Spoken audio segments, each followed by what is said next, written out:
Oui, alors je vais répondre à Monsieur le maire.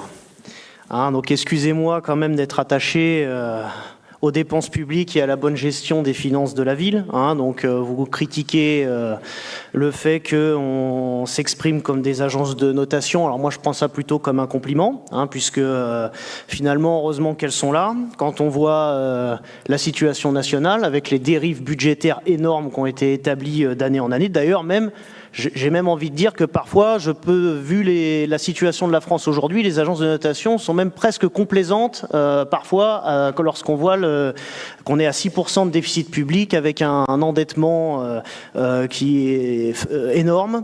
Je pense que ce n'est pas inutile, en tout cas, de se livrer à cet exercice et puis d'essayer d'alerter sur la trajectoire de la ville.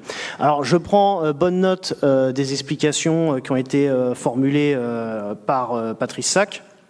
Et d'ailleurs, effectivement, le point qu'il a soulevé sur la temporalité entre compte administratif et budget prévisionnel est exact. D'ailleurs, donc c'est même une bonne chose qu'on puisse l'avoir. Mais du coup, c'est l'intérêt, ce serait de pouvoir peut-être l'exploiter. C'est vrai qu'on ne faisait pas par le passé, mais comme là, vous avez les chiffres, peut-être vous pouvez vous y référer. Et pourquoi ? Parce que vous avez raison. D'habitude, l'exécution, il y a quelques petites différences par rapport à un budget bien établi, parce que normalement, je suis désolé, quand on présente un budget prévisionnel, c'est pas on met des chiffres et puis on verra bien ce qu'on peut faire pour les réduire. On essaye d'avoir quelque chose qui correspond à la réalité. Et quand on voit tant d'écart entre un budget prévisionnel et un compte administratif, il serait bon quand même d'en tenir compte, puisque c'est ce que je disais tout à l'heure. On se rend compte quand même dans le compte administratif, il y avait 1,5 million d'écart sur le 0,11 et 500 000 euros d'écart sur le 0,12, donc sur le personnel et sur les fournitures, équipements. C'est quand même des écarts assez énormes qu'il faut bien entendu prendre en compte, puisque vous avez mis en place le fait de faire le compte administratif maintenant en même temps que le budget, et de prendre ces éléments en compte dans l'élaboration budgétaire de 2025. En tout cas, c'est ce qui me semblerait bien. Puisque sinon, ça voudrait, pour qu'on ait un budget qui colle finalement à la réalité de l'exécuté, parce que c'est ça normalement un budget prévisionnel, on prend quelque chose qui est censé se réaliser. Après, il y a des aléas, comme vous avez dit, il y a des choses qui peuvent bouger à droite à gauche, mais normalement, le budget est censé être respecté.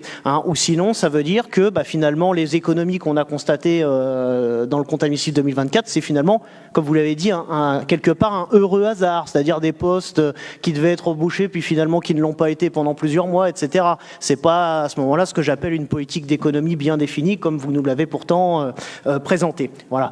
Et puis pour revenir et conclure par rapport à ce que disait Monsieur le maire, qui retourne un peu les choses, parce qu'il dit oui, un jour, faudra vous transformer en autre chose. Excusez-nous, nous, pour le moment, on est opposants. Donc, à part être informé de votre politique municipale et donner notre avis, on n'est pas dans le pilotage de la mairie d'Athis-Mons. Voilà. Et espérons-le, si vous souhaitez voir ce que ça fera, peut-être si aux élections, les ATGiens choisissent de changer de majorité, là, vous pourrez avoir ce rôle d'agence de notation. Vous pourrez nous dire ce que vous trouvez bien, ce que vous trouvez pas bien, ce qui a été le cas pendant quelques années, vous l'avez fait aussi, voilà.